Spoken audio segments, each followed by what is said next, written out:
Perkenalkan, nama saya Nurrahma Samroto Fauzia, NIM 1501614. Saya merupakan salah satu mahasiswa dari kelas Produktivitas Konstruksi tahun ajaran 2020-2021. Pada kali ini, saya akan membahas mengenai jurnal yang saya buat.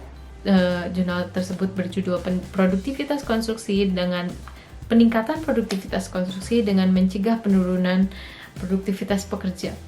Jurnal ini diangkat berdasarkan 3 jurnal internasional. Jurnal pertama yaitu berjudul Loss of Productivity Analysis Using Project Specific Curve yang ditulis oleh Tong Zhao, PhD, PEM, and J. Mark Dungan di tahun 2019. Jurnal yang kedua yaitu Quantifying the Delay from Lost Productivity yang ditulis oleh Carol A. Mikhail and Angie Serag tahun 2019. Jurnal yang ketiga yaitu Estimation of Optimal Productivity in Labor Intensive Construction Operation yang ditulis oleh Krishna P, Niranjani Mani, Eddie M. Rojas, dan E. Terence di tahun 2018. Penentuan materi mengenai produktivitas konstruksi ini dikarenakan pada dasarnya pekerjaan konstruksi itu memiliki jangka waktu yang sangat panjang dan akan terus berjalan. Dan selain itu, pengaruh jasa konstruksi di dunia populasi kerja dunia ini memiliki pengaruh yang cukup besar juga, yaitu sekitar 7%. Masalah utama yang mempengaruhi lambatnya perkembangan industri konstruksi yaitu dari segi produktivitas kerjanya. Kenaikan produktivitas pekerja di sektor konstruksi hanya bertambah sebanyak 1% per tahunnya. Jika dibandingkan dengan industri manufaktur, kenaikan ini sangat rendah karena kenaikan produktivitas pekerja manufaktur berkisar 3,6% per tahun.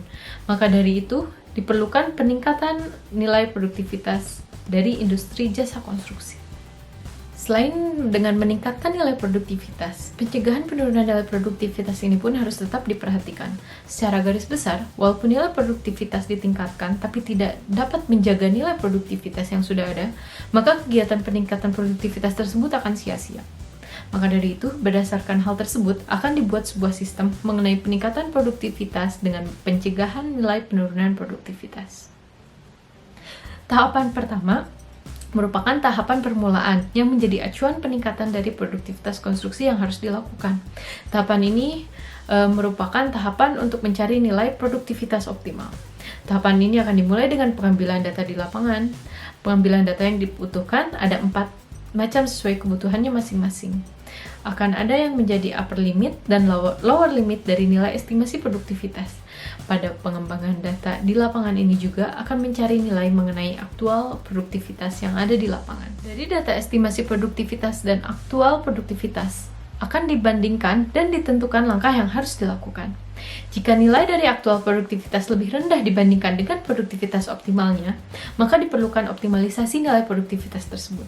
Namun, jika nilai produktivitas aktual sama dengan ataupun lebih tinggi daripada produktivitas optimal, maka nilai-nilai produktivitas tersebut harus dipertahankan dan dijaga agar tidak turun. Tahapan selanjutnya yaitu menentukan faktor yang sekiranya akan menentukan nilai produktivitas. Faktor yang mempengaruhi ini akan berbeda-beda untuk setiap daerah tinjauannya. Maka dari itu, terdapat metode untuk mencari faktor itu, yaitu ada fishbone diagram, diagram Pareto, dan brainstorming. Tahapan terakhir yaitu memperkirakan tahapan yang harus diambil dengan analisis menggunakan learning curve. Learning curve ini nanti akan menghasilkan bagaimana cara kita untuk mengambil faktor-faktor yang akan ditentukan. Sekian paparan jurnal yang saya rangkum. Terima kasih sebelumnya.